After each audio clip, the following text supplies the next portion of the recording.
Bueno, buenas tardes, bienvenidos a todos, chicos.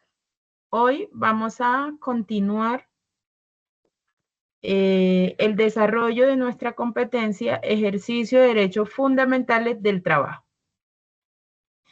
Para el día de hoy vamos a explicar las evidencias que se van a desarrollar. Vamos a trabajar la actividad de aprendizaje número 3.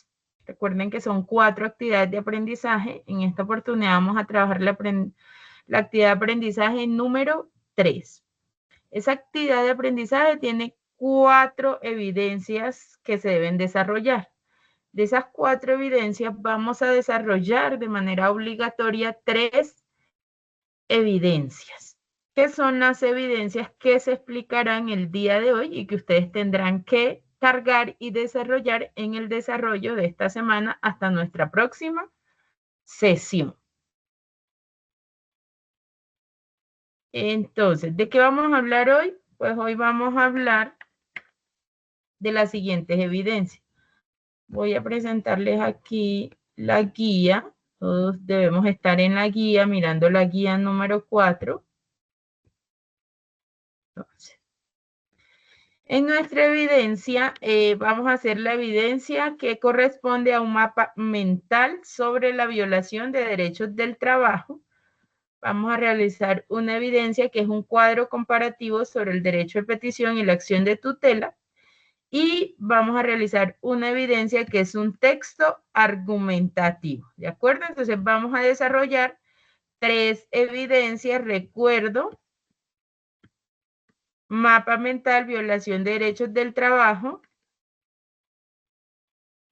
Esa evidencia que ustedes están viendo en pantalla, que es foro, estudio de caso, no la vamos a desarrollar, por eso no la voy a explicar. Cuadro comparativo sobre el derecho de petición y la acción de tutela y un texto argumentativo sobre, digamos, la importancia del derecho de asociación. Entonces, lo primero que vamos a hacer es una evidencia que corresponde a un mapa mental.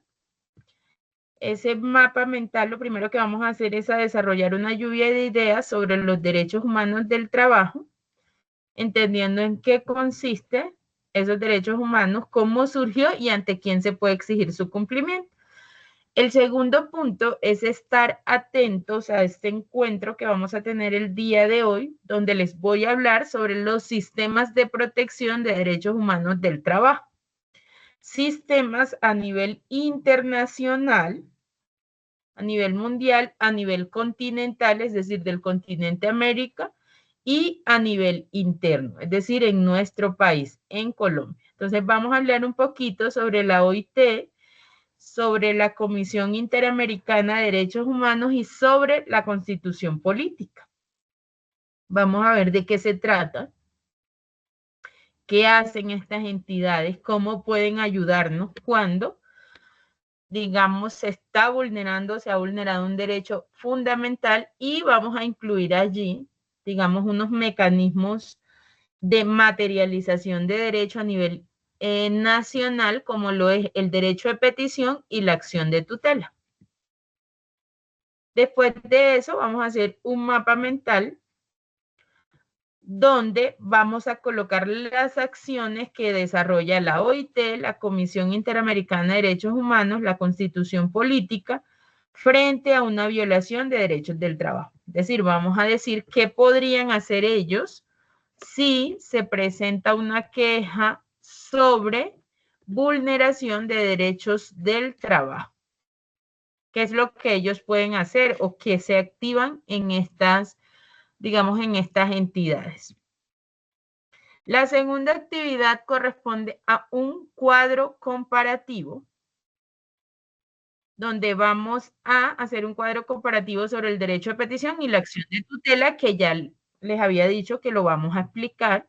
Entonces, aquí, ¿qué vamos a hacer? Vamos a hacer un cuadro comparativo.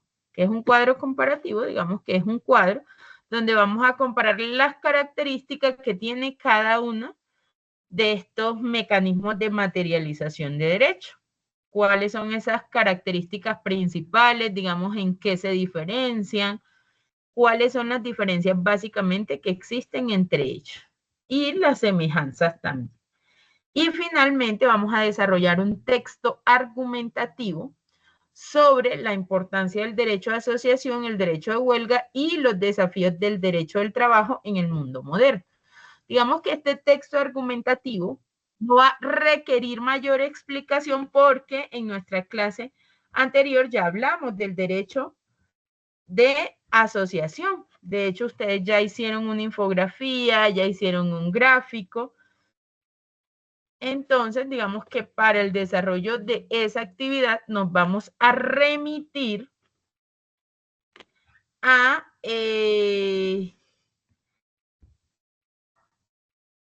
la grabación de la sesión del 29 de julio. ¿De acuerdo? Andrea había levantado la mano.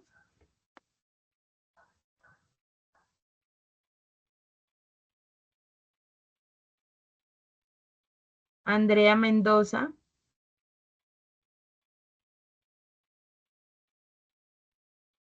Ok, creo que se le Profe, levantó. levanté la mano, fui yo, Jordi Barbosa. Jordi, es que vi a Andrea y después te vi a ti, solo que primero la vi a ella, por eso le estaba dando digamos, el uso de la palabra a ella. Jordi también levantó la mano. Cuéntame. Profe, discúlpeme, lo que pasa es que hasta ahora me acabo de conectar por problemas en el computador. No sé si ya explicó otra actividad aparte de ese texto argumentativo. Ya había explicado las actividades que se van a desarrollar. De igual manera, ustedes saben que no deben preocuparse porque va a haber una grabación. Sin embargo, digamos que al finalizar yo vuelvo y repito cuáles son las actividades, porque sé que muchos se conectan en el desarrollo, entonces las digo al inicio y también digo al final. ¿Qué debemos tener claro? Que en esta actividad de aprendizaje, que es nuestra tercera actividad de aprendizaje, son 4 evidencias las que se deben desarrollar. Sin embargo, evaluando, digamos, lo que se ha desarrollado ya a lo largo de esta competencia y que ustedes han estado muy juiciosos y acuiciosos haciendo lo que deben hacer, hay una evidencia que no vamos a subir porque digamos que siento que está un poco de más, ya con el tema de el mapa mental que vamos a hacer, digamos que allí vamos a evidenciar los derechos laborales que se pueden transgredir. Entonces, no vamos a desarrollar en esta ocasión el foro. El foro, que ustedes lo van a encontrar en la guía, pero no lo van a encontrar, digamos, en la plataforma, porque en la plataforma está ocultado para ustedes. Es decir, ya lo oculté. De pronto, si habían revisado anteriormente, podían verlo, pero desde ahora no lo van a poder observar, digamos, para que ninguno se vaya a confundir y lo vaya a realizar. Porque para esta tercera actividad de aprendizaje solo vamos a desarrollar 3 evidencias, ¿de acuerdo? La primera evidencia es un mapa mental sobre violación de derechos humanos del trabajo.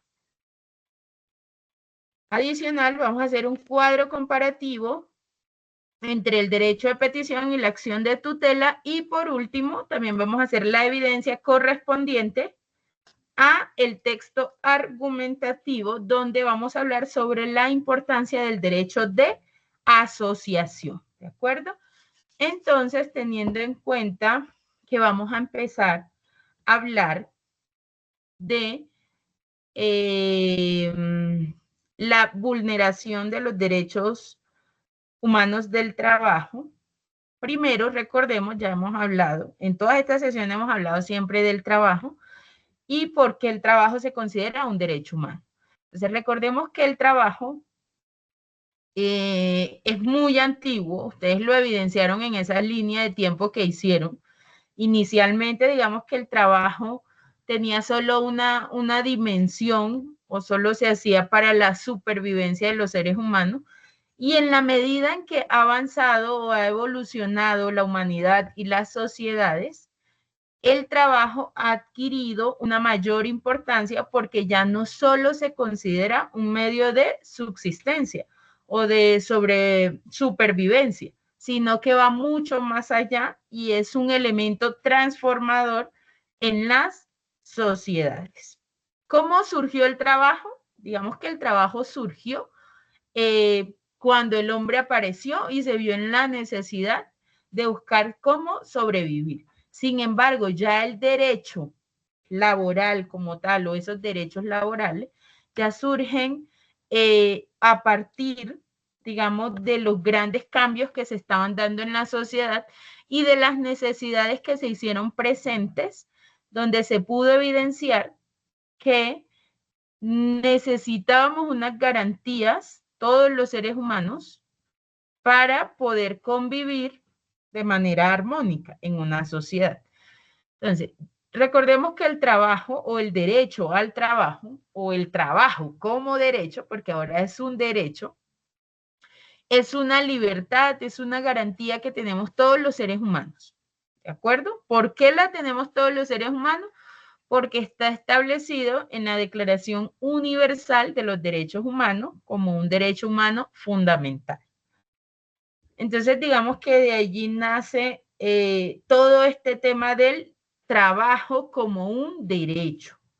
Y además de ser un derecho, es una obligación de la sociedad. En Colombia es un principio del Estado social de derecho.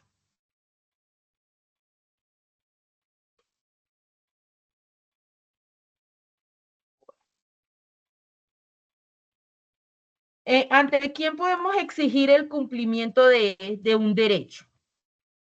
Podemos exigir el cumplimiento de un derecho ante el estado en el que nos encontramos. Recuerden que yo siempre les he dicho, pues yo no podría, ejemplo, irme a Estados Unidos y pedir allá en Estados Unidos que me paguen ahorita la prima o que me liquiden vacaciones, porque yo no tengo los mismos derechos laborales allá que los que tengo acá, porque el derecho también depende del territorio donde me encuentre. ¿De acuerdo? Entonces, ¿ante quién puedo exigir el cumplimiento de esos derechos?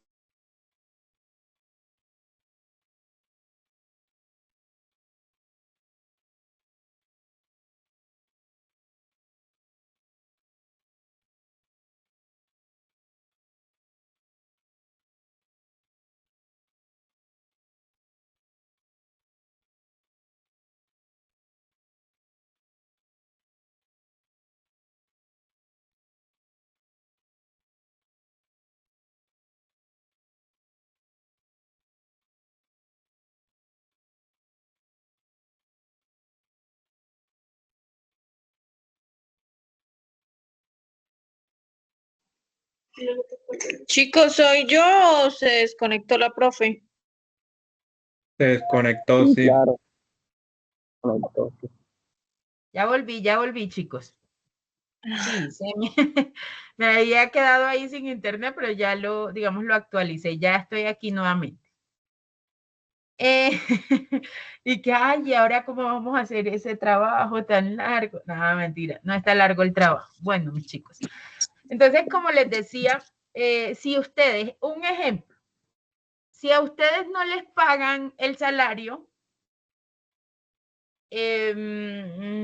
¿ante quiénes pueden acudir ustedes para ponernos una queja o para que les ayuden a solucionar ese tema?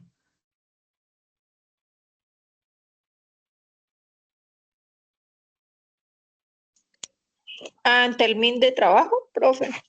Muy bien, ante el Ministerio del Trabajo, que es una entidad, digamos, que se encarga de ¿qué?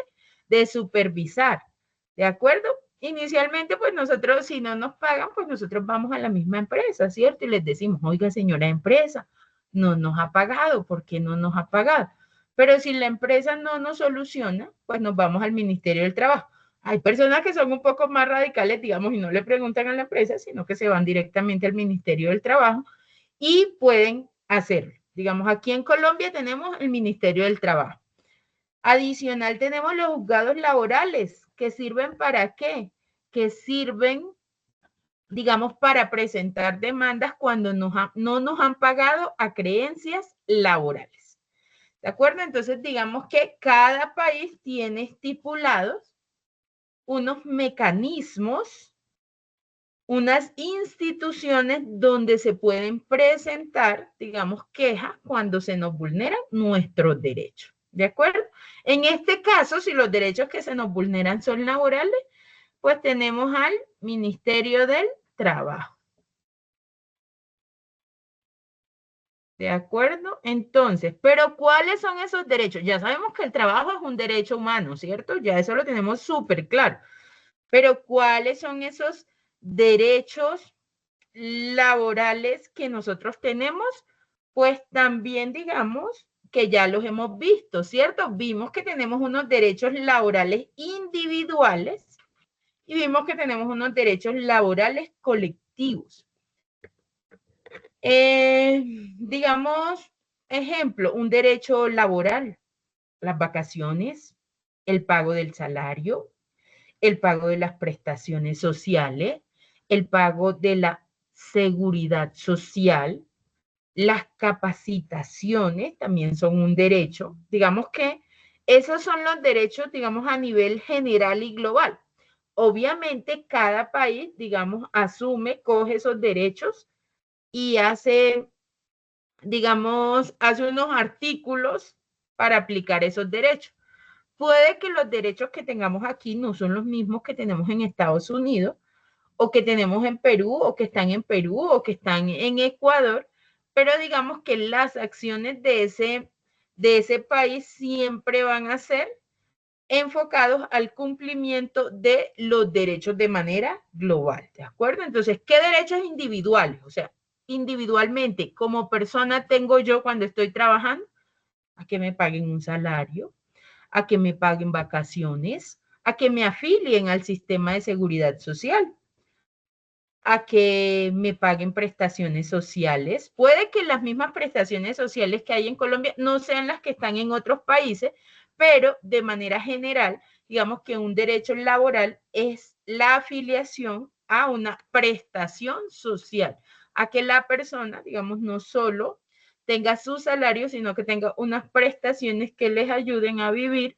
de manera digna. ¿De acuerdo? Entonces, puede que no sean las mismas, pero sí deben haber mecanismos establecidos para asegurar socialmente a el trabajador. Y tenemos unos derechos laborales colectivos, y ya los habíamos hablado.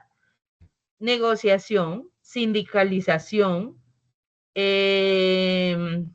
huelga, digamos, todos esos derechos también ya los conocemos. Entonces, ya tenemos claro, ¿cierto? Los derechos laborales. ¿Qué nos dice la actividad del mapa mental? Primer punto, hacer una lluvia de ideas sobre los derechos laborales. ¿Qué son? ¿Qué es? ¿Cuándo nació? Digamos que esa información ya está un poco clara. ¿Y ante quién la podemos exigir? ¿De acuerdo? Eso lo hemos explicado, digamos, a lo largo de toda esta competencia. El segundo punto de esa actividad dice atienda el encuentro, o sea, esta sesión con su instructor para que se les expliquen los sistemas de protección. Y nos habla específicamente de 3 organizaciones, de 3 entidades. Y digamos que los sistemas de protección de derechos humanos están establecidos en los diferentes convenios que se han firmado. Derechos laborales, derechos humanos, derecho internacional humanitario, todos ellos. Yo no sé si ustedes han tenido la oportunidad, ejemplo, de ver ahorita que está sucediendo todo lo de Gaza y todo el problema que hay cuando la Organización de Naciones Unidas se reúne, que presentan, en los noticieros presentan súper cortico. No, se reunieron, votaron, digamos que ellos, ¿qué hacen? Ellos lo que hacen es revisar todos los convenios, todos los tratados que se han firmado por parte tanto de Israel como de todas las organizaciones para decir, aquí se están incumpliendo el convenio de Ginebra, aquí se está incumpliendo cualquier otro convenio, ¿de acuerdo? Entonces, digamos que a nivel internacional existen muchos niveles o sistemas de protección para los derechos humanos. Específicamente en esta oportunidad vamos a hablar de 3 entidades. La primera es la Organización Internacional del Trabajo. La Organización Internacional del Trabajo, digamos que es una organización que nace o que se encuentra allí ligada a la Organización de Naciones Unidas, pero que es el brazo, digamos, especializado en todo el tema de derechos laborales. Entonces, la OIT, que es la Organización Internacional del Trabajo, es una entidad que promueve la justicia social y los derechos laborales. Los derechos laborales que son reconocidos internacionalmente. ¿Cuál es el objetivo de la OIT? El objetivo de la OIT es mejorar las condiciones del trabajo y la calidad de vida de todos los trabajadores.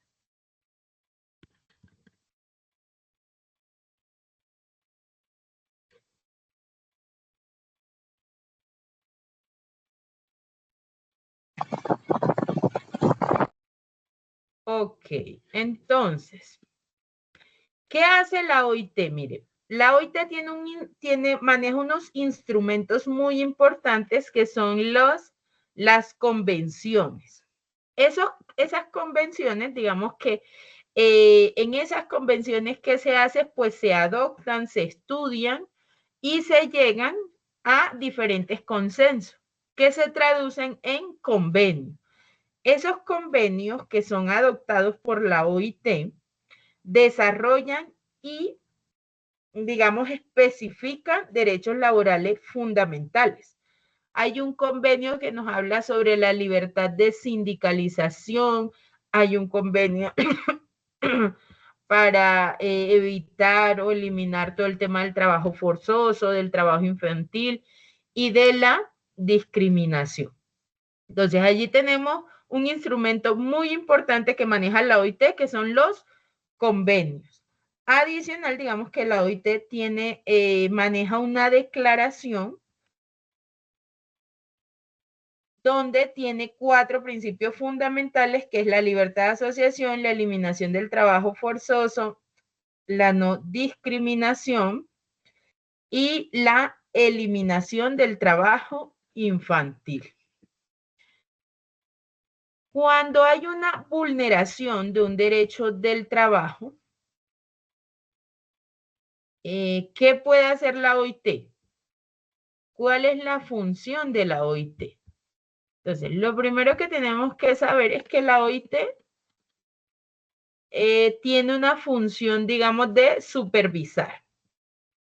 La OIT no puede imponer sanciones directas, pero sí maneja unos mecanismos de presión internacional, digamos, para obligar a los estados a cumplir con los convenios que se han establecido.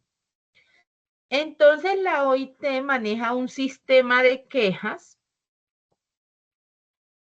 donde, pues, cualquier gobierno, organización o organización de empleadores o trabajadores pueden presentar una queja por violación a esos convenios que fueron firmados y adoptados por los estados o por los países.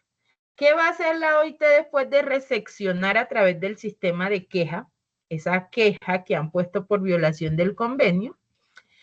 Se hace una reunión en el Consejo de Administración donde una comisión de expertos en la aplicación de convenios revisa los informes que presentan los países.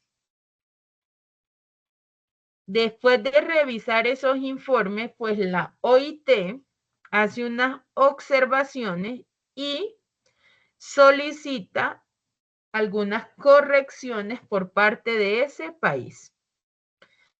Digamos, eso en cuanto al sistema de quejas. ¿Qué va a hacer? Va a hacer una supervisión, le va a enviar unas recomendaciones, tiene unos medios de presión internacional para que ese país cumpla con el convenio que había firmado.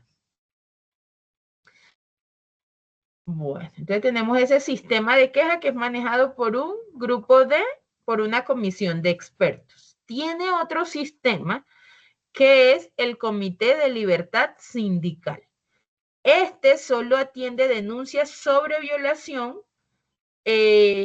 a la libertad sindical.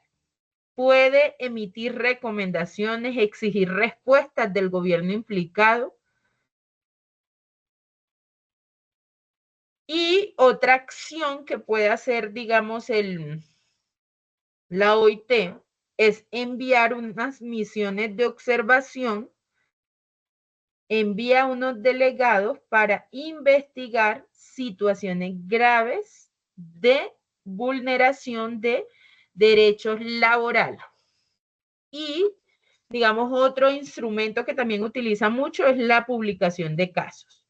Entonces, se utilizan informes públicos como forma de presión internacional. Entonces, ¿qué acciones puede hacer la OIT? Tiene un sistema de quejas donde cualquier persona, digamos, puede interponer, puede presentar una queja por una violación. Tiene un comité de libertad sindical, este sí es dedicado solo a revisar violación de derechos relacionados con la libertad sindical. Puede enviar misiones de observación y también puede publicar casos como una manera de ejercer presión internacional. ¿De acuerdo? Eso es lo que puede hacer la OIT cuando se interpone una queja porque hubo una vulneración de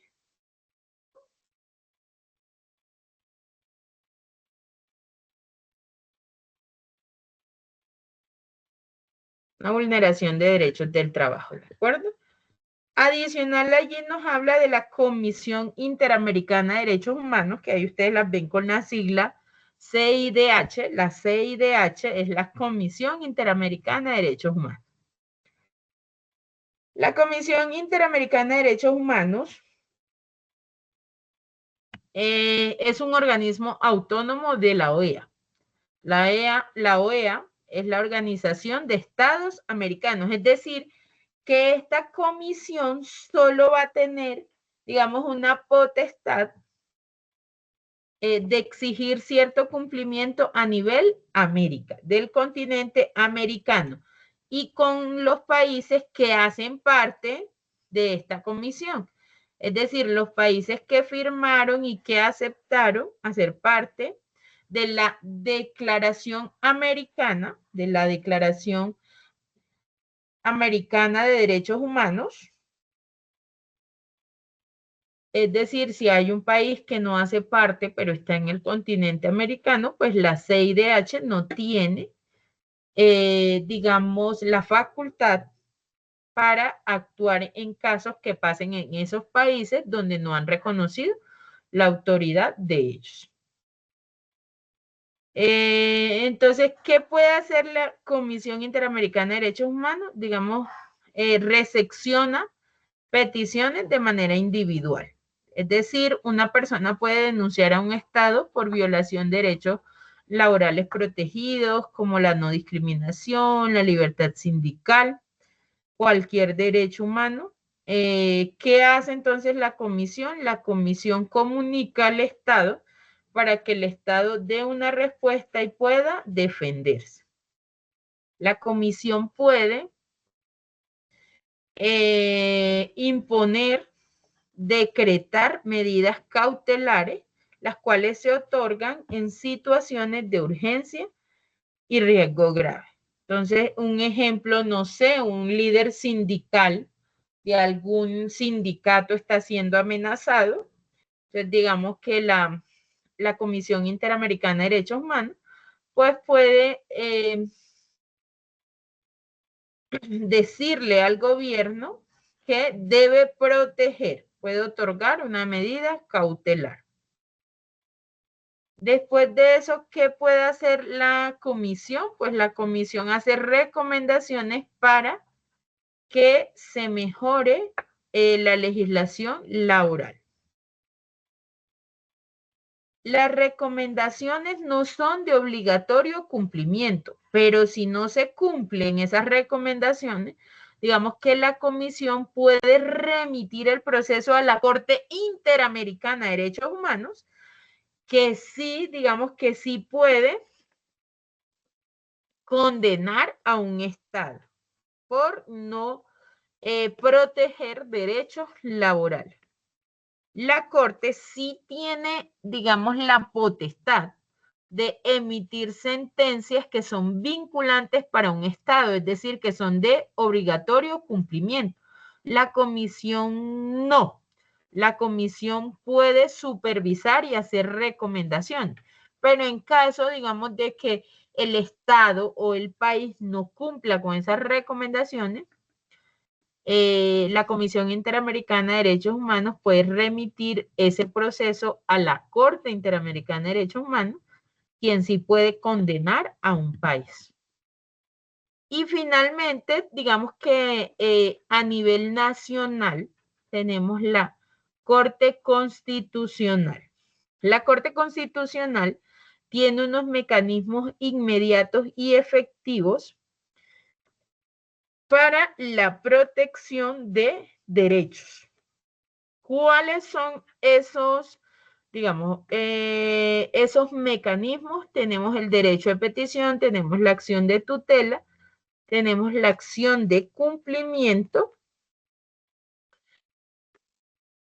y adicional, digamos que la Corte Constitucional tiene también unos mecanismos legales para protección de esos derechos. Entonces,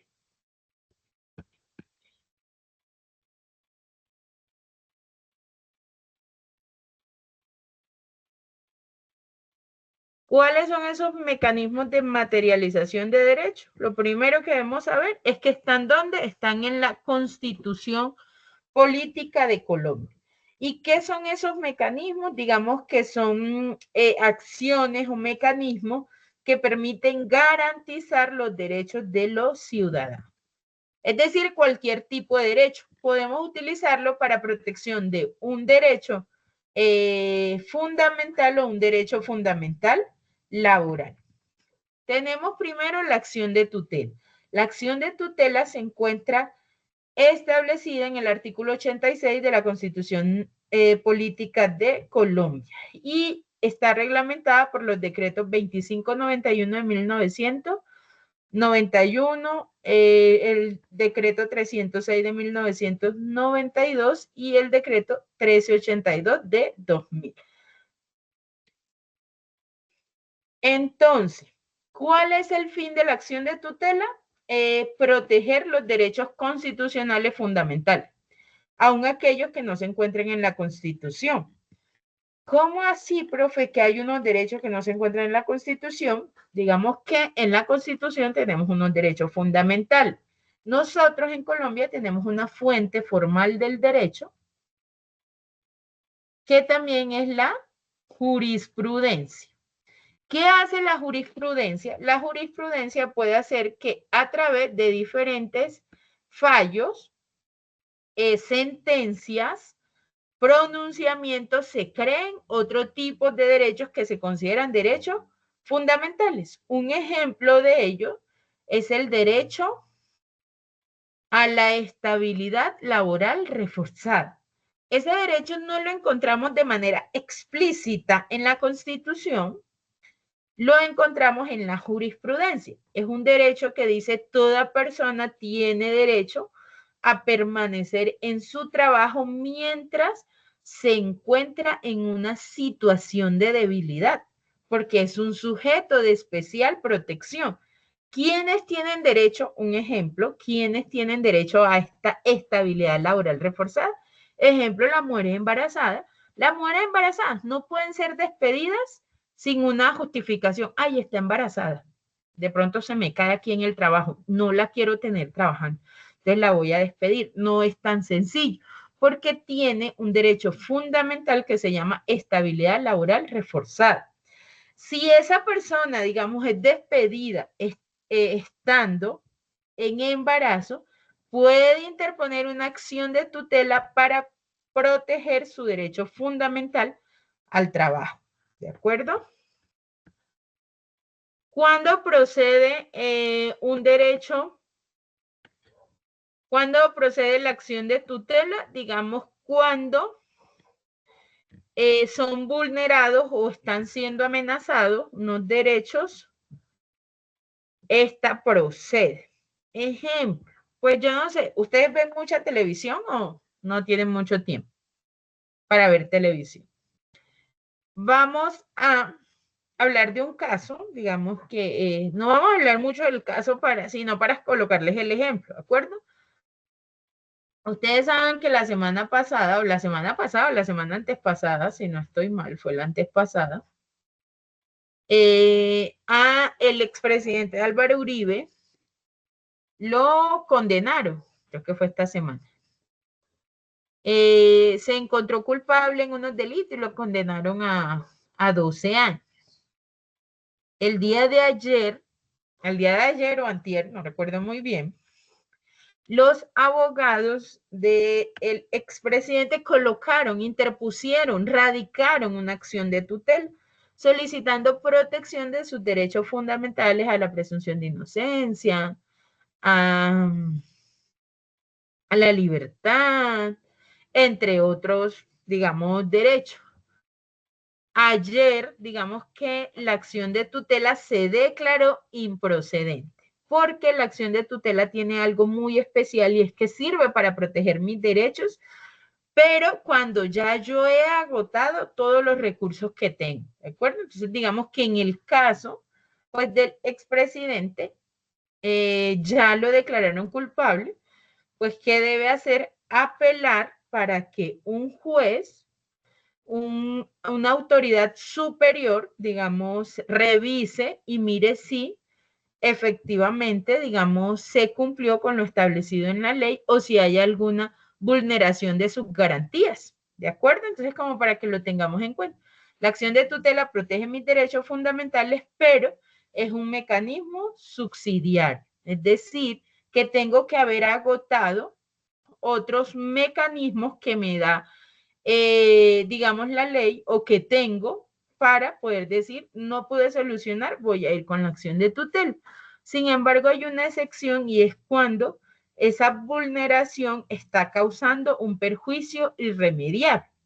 En ese caso, digamos, sí podríamos interponer la acción de tutela inicialmente.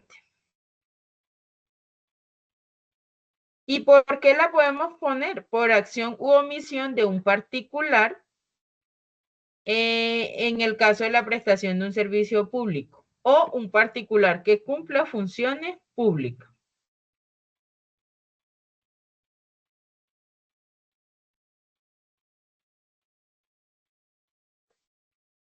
¿Cuándo también la podemos interponer? Cuando el actor se encuentra en situación de indefensión o subordinación respecto del particular contra quien se interpone la acción de tutela. Entonces, digamos que nosotros, cuando estamos trabajando, hay un elemento muy importante que es la subordinación. Por eso nosotros podemos interponer acciones de tutela contra nuestros empleadores.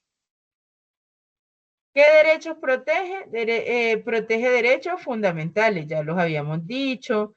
Tenemos a integridad personal, los derechos a la honra, al buen nombre, al debido proceso, entre otros.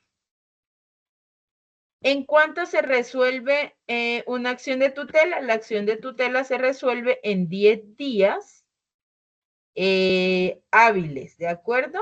Tiene 10 días máximo para resolverlo. No quiere decir que no lo pueda resolver en 7, en 8. Sí lo puede hacer, pero máximo son 10 días. Esos 10 días deben ser hábiles. ¿Cómo se debe presentar la acción de tutela? Digamos que la acción de tutela la podemos presentar de forma verbal o escrita. Puede presentarse en nombre propio o en nombre de la persona perjudicada. Es decir, yo no necesito un abogado para presentar esta acción. Yo solo la puedo realizar. De manera verbal, solo la podemos presentar cuando el solicitante no sabe escribir, cuando es menor de edad y cuando exista una urgencia de protección. ¿Ante quién se presenta la acción de tutela? La acción de tutela se presenta ante autoridades judiciales, es decir, ante el juez que tenga jurisdicción en el lugar de los hechos que causan la amenaza o la vulneración del derecho. Sin embargo, digamos que yo les había dicho que había un decreto que lo regulaba, el 1382 de 2000. Ese decreto nos habla de, digamos, unas reglas de competencia para saber dónde, cuál es el juez competente para conocer del proceso, de la acción de tutela. ¿Quién puede interponer la acción de tutela? Cualquier persona puede interponer una acción de tutela. Allí ustedes están viendo, digamos,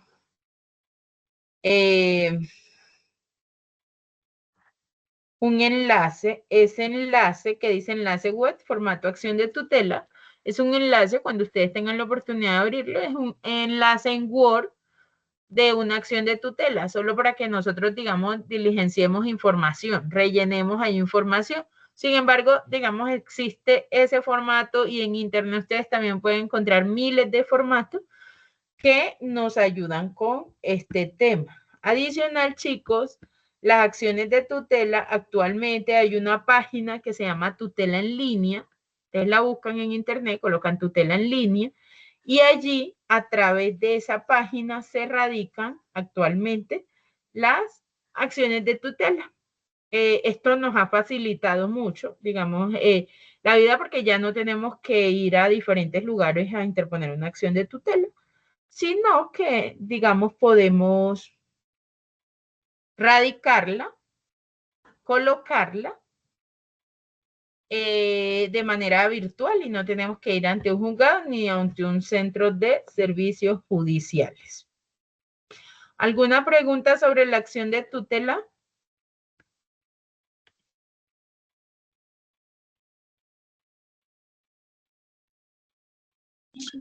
Pues yo creo que por el momento todo está claro, profe. Ah, bueno. Entonces les voy a mostrar aquí, miren, que lo acabo de buscar aquí en internet. Yo puse así en el buscador de Google. Dice tutela en línea. Abrimos allí, recuerden, y aquí ya vamos a encontrar, pues aquí este habeas data, es decir, me dicen cómo van a tratar mis datos, yo le doy continuar porque ya yo les leí, y aquí ustedes tienen la opción, ¿de acuerdo? De radicar, no tienen que estar, no sé, ejemplo, alguien vive, digamos, en Valledupar, hay alguno que vive en Valledupar, pero la mamá vive en Pueblo Bello. Y a la mamá le están vulnerando un derecho allá en Pueblo Bello, pero la mamá no sabe escribir, no sabe leer. Entonces, esa persona ya puede hacerlo desde el lugar porque no tiene que ir hasta Pueblo Bello a radicar. Todo lo hace a través de internet. Entonces, miremos aquí. Buscamos. Lo que pasa es que vamos a tener aquí un problemilla. Y es que, César, y es que las acciones de tutela solo se pueden radicar, digamos, en el horario judicial. Entonces, muy posiblemente, miremos aquí si está Pueblo Bello, ponemos acción de tutela. ¿Sí ven? Entonces aquí ya me sale toda la información que yo necesito. Aquí puedo cargar el documento de la acción de tutela donde escribo los hechos, donde escribo las pruebas, donde escribo todo. Allí lo puedo adjuntar y allí lo que tengo que hacer es decir que no soy un robot, obviamente diligenciar toda esta información que está aquí y enviar, ¿de acuerdo? Entonces digamos que esa es la facilidad que tenemos actualmente con el tema de la acción de tutela, que la podemos radicar de manera virtual. Bueno, ahora vamos a hablar del derecho de petición. Digamos que el derecho de petición es un derecho fundamental. Sirve como mecanismo de materialización de derechos y además es un derecho fundamental.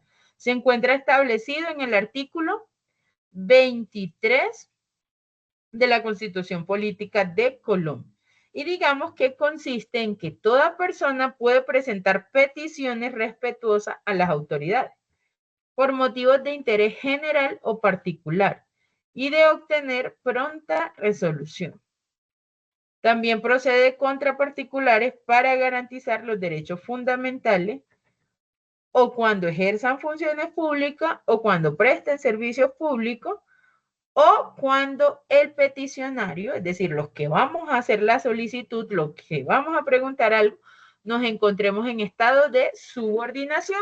Recordemos que la subordinación es un elemento esencial del contrato de trabajo.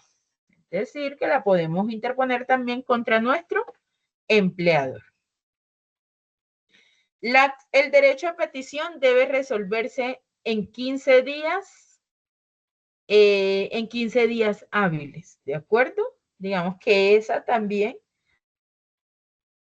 es el tiempo. Acción de tutela en 10 días hábiles, derecho a petición en 15 días hábiles. Importante tener en cuenta, de manera general, se deben resolver en 15 días, pero existen unas excepciones y es cuando es una petición de información, digamos, de información, de documentos, digamos, allí se puede resolver en 10 días. Y cuando es una petición de consulta, se puede resolver en 30 días hábiles. Sin embargo, son 15 días, chicos. Sin embargo, también tengo que explicarles que las entidades manejan unos términos de manera interna. Es por ello que, ejemplo, si ustedes radican un derecho de petición, puede que aquí les digan la petición se contestará según lo indicado en la circular tal emitida por la Superintendencia Nacional de Salud, ¿de acuerdo? O en su defecto, digamos, si no les dicen en qué tiempo la van a resolver, se presume que es en 15 días hábiles. Generalmente, si la entidad no puede contestarla en los 15 días, pues ellos, ¿qué deben hacer? Informarnos, comunicarnos que no la van a poder resolver dentro de esos 15 días, sino que van a requerir más tiempo para ello, pero deben informar. ¿Para qué sirve un derecho de petición? Pues el derecho de petición sirve para proteger los derechos fundamentales, pero también protege todo tipo de derechos sociales, colectivos, sirve para pedir se resuelva una situación jurídica, sirve para pedirle a otra entidad que intervenga en un proceso que uno tiene. Entonces, ejemplo, yo le envié una petición a allá donde ustedes están, el servicio de, digamos, de luz, de electricidad, ¿lo maneja Finia?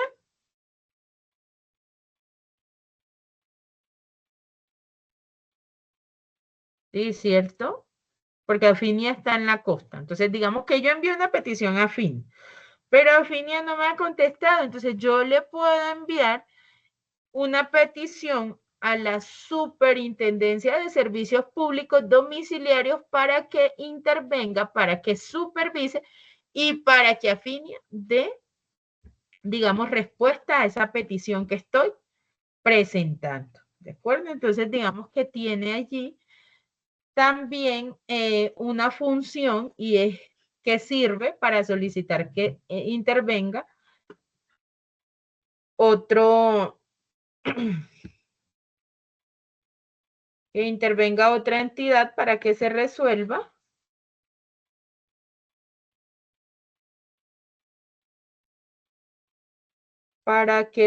una situación.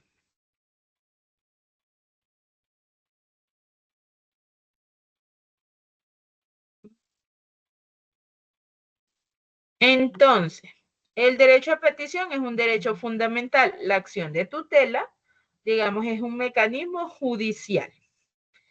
El derecho a petición, ¿dónde lo encontramos? En el artículo 23 de la Constitución Política. La acción de tutela en el artículo 86. La acción de tutela, ¿cuál es su finalidad? Proteger los derechos fundamentales. La finalidad del derecho a petición es obtener una respuesta clara y oportuna de las autoridades públicas o particulares.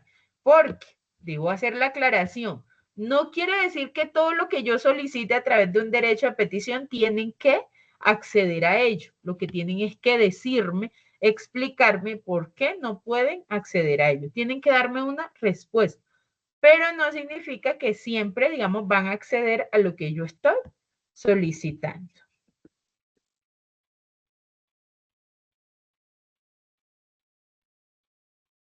Entonces, digamos que ante quién radico el derecho de petición. Pues el derecho de petición lo radico, pues ante la entidad que necesito de una respuesta o clara y oportuna. Mientras que la acción de tutela siempre se interpone ante una autoridad judicial.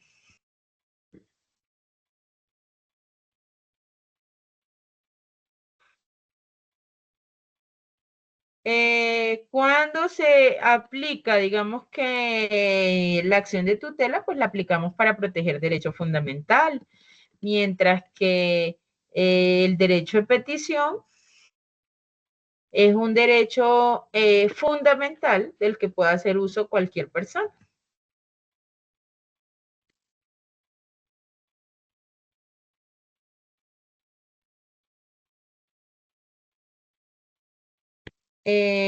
¿Cómo se presenta el derecho de petición? El derecho de petición se puede presentar por escrito, de manera verbal o por medios electrónicos. La acción de tutela, digamos, también de forma verbal,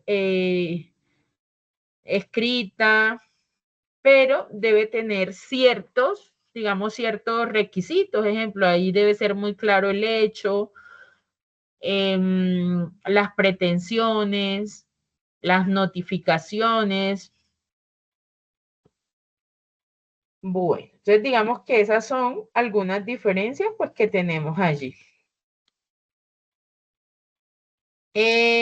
Digamos que en esa actividad, ya que estamos mirando aquí la actividad adicional, dice, estoy explicando el cuadro comparativo, entonces dice, cuadro comparativo sobre el derecho de petición y la acción de tutela, hasta allí dice hecho. Pero cuando leemos aquí, dice, con la información suministrada en el componente formativo, los respectivos videos que allí se encuentran e información consultada, elabora un cuadro comparativo en el cual enuncie las características del derecho de petición, ya las hablamos, las de la acción de tutela y queja. Digamos que la queja se las voy a explicar allí rápidamente. ¿Por qué? Porque la queja, digamos, que es un tipo de petición. Una queja, digamos que es una manifestación sobre una inconformidad que tengo con una entidad pública por, digamos, el trato recibido o por el mal funcionamiento de un servicio. ¿Dónde encontramos aquí establecido todo el tema de la queja? En el Código de lo Contencioso Administrativo. ¿Cuál es la finalidad de la queja? Pues informar sobre una mala actuación, una inconformidad o una irregularidad cometida por un funcionario para que se tomen, digamos, las medidas correspondientes. Puede hacerse también de forma escrita, verbal o digital. En cuanto se responde, digamos que vuelvo y le repito allí, generalmente en 15 días hábiles, pero digamos que todas las entidades manejan manejan tiempos, pero deben ser tiempos razonables, ¿de acuerdo? Y ellos deben informarles a la persona que está presentando, en este caso, la queja.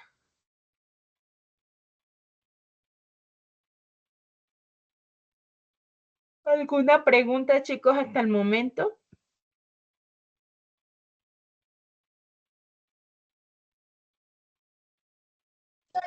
No, señora. Ok, bueno.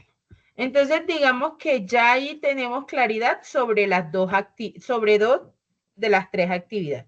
Primero, la actividad que es donde vamos a hablar de un mapa mental, que vamos a hacer un mapa mental sobre las acciones o mecanismos, digamos, que utiliza la OIT, la Comisión Interamericana de Derechos Humanos y la Constitución Política para protección de derechos. Luego el cuadro comparativo, digamos, sobre estas dos acciones.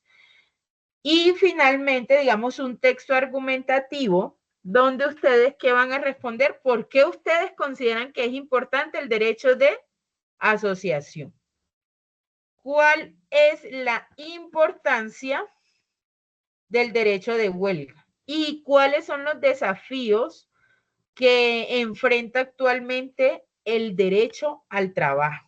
O sea, no sé, allí, digamos, hay muchos desafíos actualmente, todo el tema de tercerización, eso que ustedes hicieron, recuerda que ustedes hicieron en el primer taller, donde hicieron un informe sobre precarización, digamos que esos son desafíos actuales, porque ahora hay muchas temporales, ¿cierto? Entonces ya no hay contratos directos con empresas, sino que hay un intermediario ahí y digamos que no tengo yo esa comunicación directa con ese empleador. Entonces digamos que hay muchos desafíos y de eso es lo que ustedes tienen que hablar. ¿Alguna duda, pregunta sobre lo que deben hacer, chicos, con estas tres evidencias?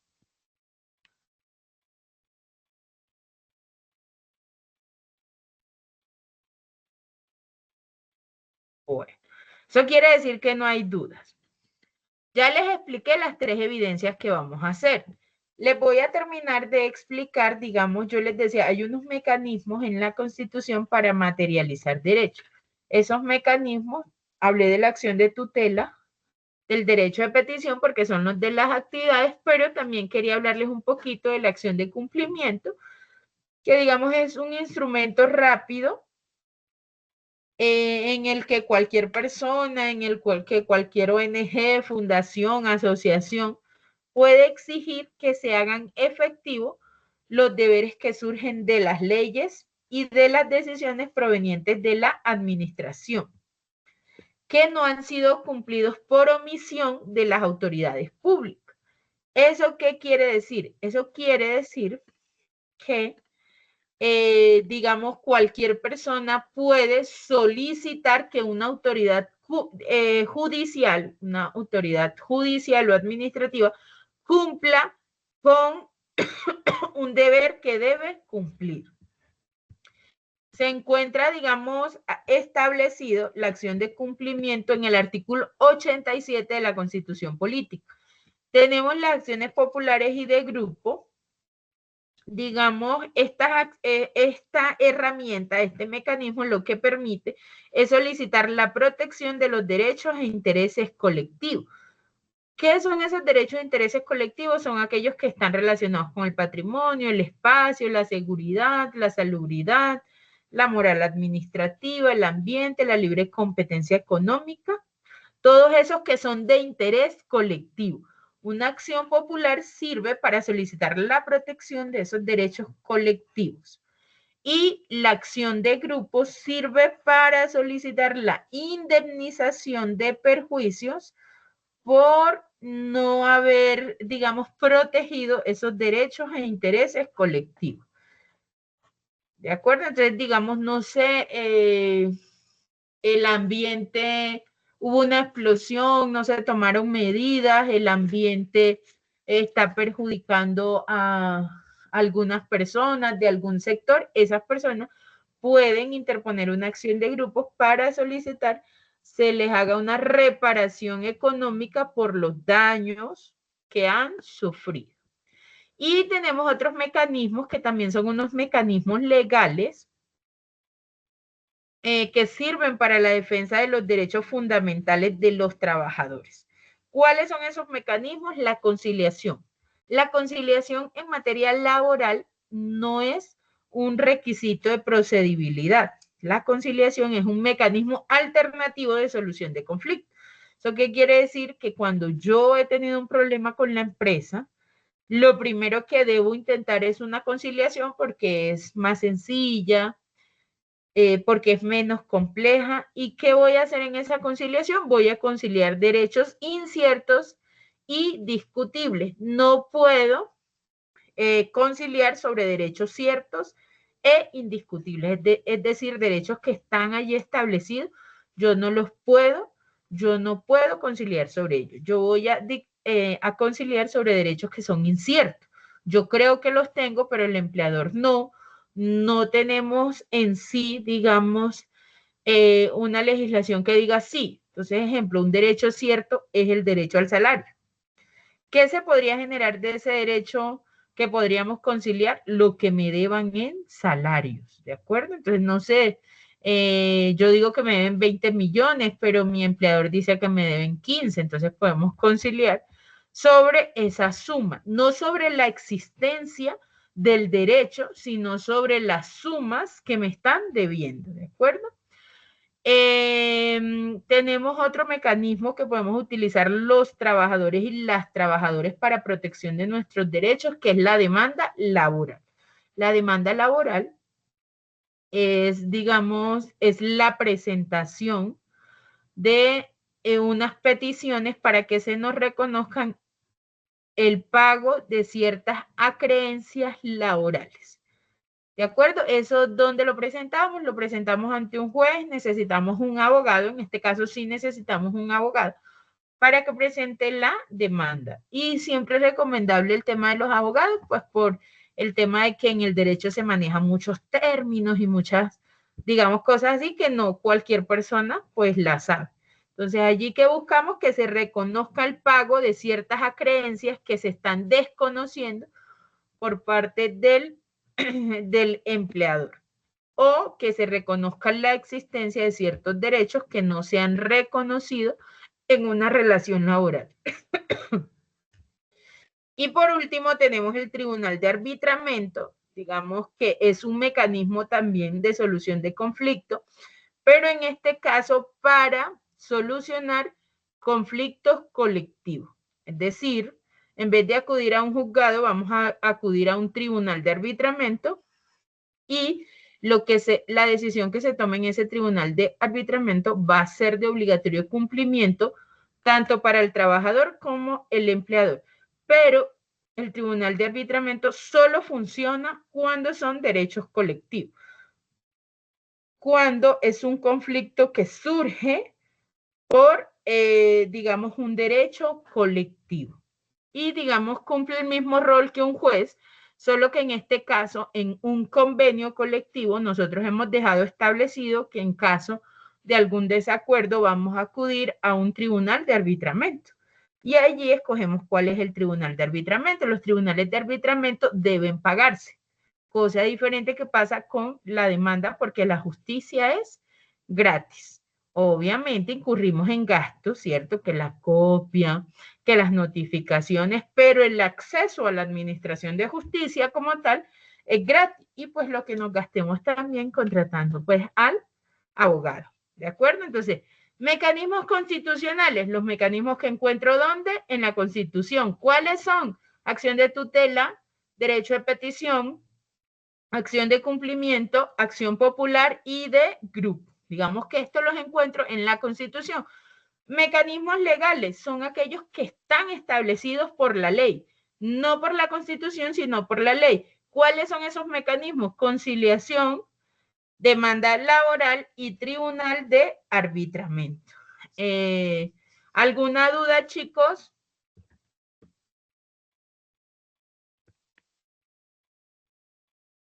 No, señora. Bueno, entonces ya sabemos, voy a repetir cuáles son las actividades que vamos a desarrollar. Primero, el mapa mental. Segundo, el cuadro comparativo. Y tercero, el texto argumentativo.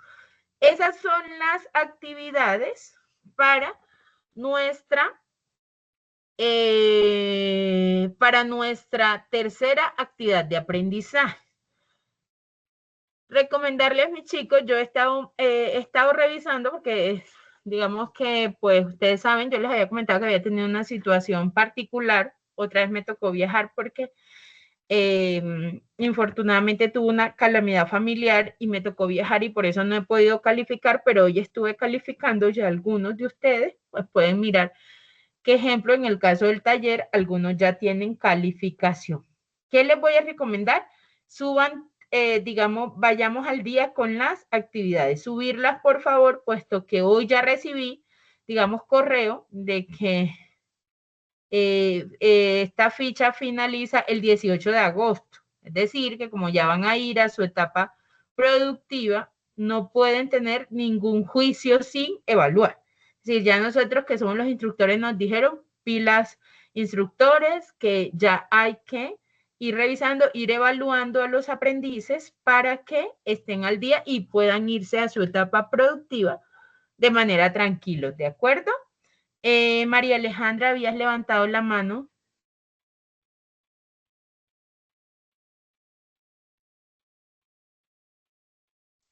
Profe, sin querer me equivoqué, pero no tomé como muy claro. Ah, ok, Linda. Ok, entonces ustedes igual, digamos que ya te doy la palabra, Eloisa. Ustedes suban las actividades, yo me voy a colocar porque también tengo otra ficha que se me acaba, entonces estoy como revisando aquí, revisando allá, pero ya esta semana deben quedar las evidencias que hemos realizado evaluadas para evaluarles inicialmente los 2 primeros juicios de evaluación. Recuerden que son 4 juicios de evaluación. Entonces, yo reviso las 2 primeras actividades y evalúo el primer juicio. Evalúo las actividades de la semana pasada y evalúo el segundo. Estas actividades que vamos a desarrollar es para nuestro tercer resultado de aprendizaje y las últimas son para nuestro cuarto resultado de aprendizaje. Bueno, voy a darle la mano así por orden que vi que levantaron la manito. Voy a darle la palabra. Eloisa. Sí, profe, lo que pasa es que quería preguntarle si usted está subiendo los videos de las secciones porque la semana pasada estuve buscando lo de la clase y solo me apareció la primera sección. Allí están, mire, les voy a ir presentando. Ay, ya me sacó de aquí, pero vamos a mirar.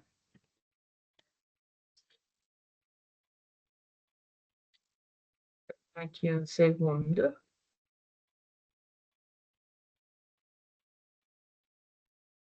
Y miramos de una vez, a ver. Es que hoy me ha molestado mucho esta plataforma para ingresar.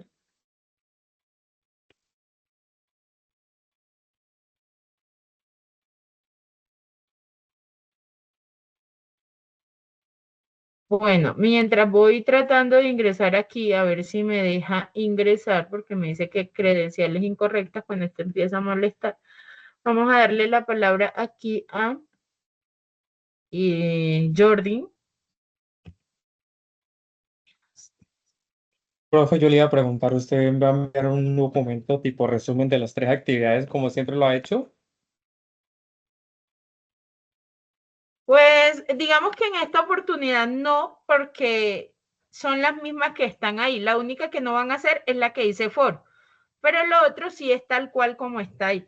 Sin embargo, digamos, si ustedes prefieren que les haga, pues tendría que hacérselo ahorita porque no lo había hecho, pero no tengo ningún problema. Si ustedes dicen, no, profe, mejor como siempre lo has hecho en un Word aparte, en un PDF aparte, yo se los envío. Solo que pues me tienen que dar tiempito, digamos como tipo allí hasta 10 de la noche.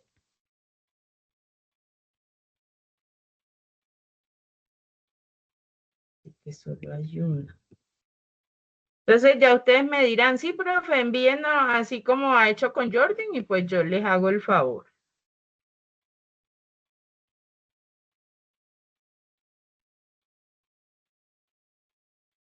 Seleccionando solo.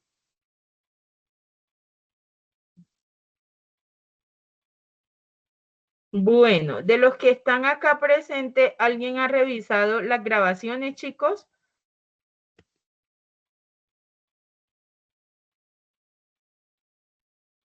De las sesiones.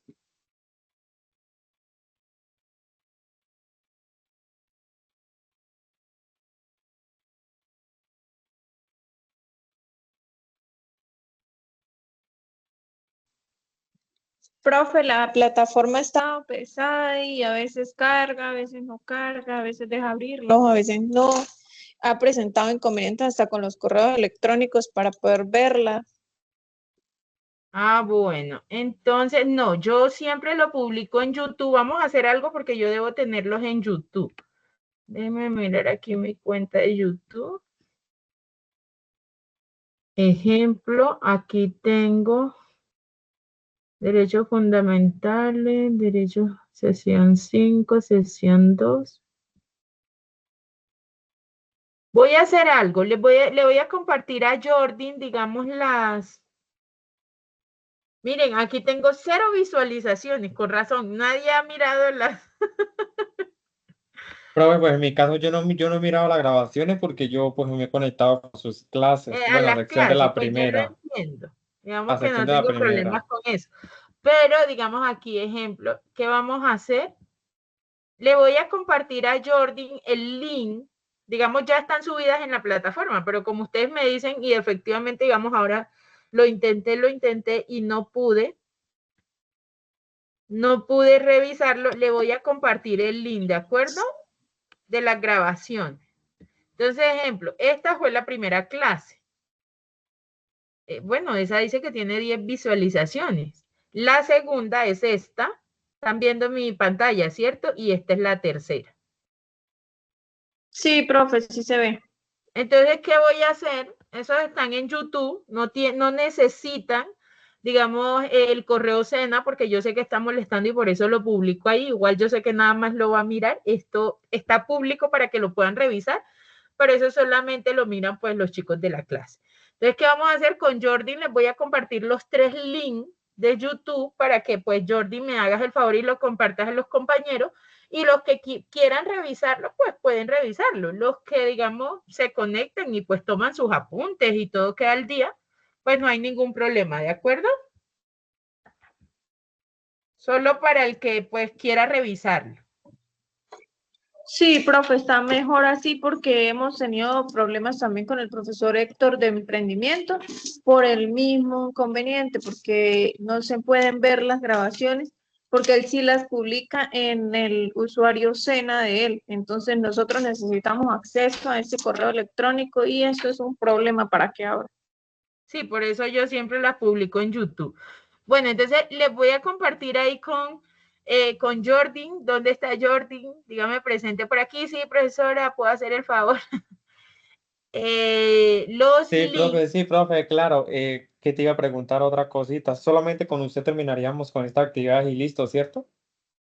Digamos que tenemos estas 3 actividades y nos queda una última clase, que para esa última clase solo vamos a hacer una O sea, actividad. faltaría otra actividad aparte de estas Faltaría 3, otra ¿no? actividad, de acuerdo. Ok, Sí, ok, para el ok. último, que son 2, pero allí solo vamos a hacer una, porque pues ustedes han trabajado muy juiciosos esos temas. Entonces, allí solo les voy a dejar participar en un foro que es sencillito, sobre Estado Social de Derecho. ¿De acuerdo? Entonces, bueno, ya les envío los links a eso. Ahorita me voy a poner a hacerles el PDF con las actividades para esta semana y ya se los comparto también con Jordi. Bueno, mis chicos pueden retirarse. Ya esto me está avisando que solo me quedan 4 minutos porque yo la tengo establecidas hasta las 6:30. Muchísimas gracias por su asistencia y su participación. Que tengan buena noche. Buenas noches, profe, muchas Igualmente. gracias. Les vaya bien.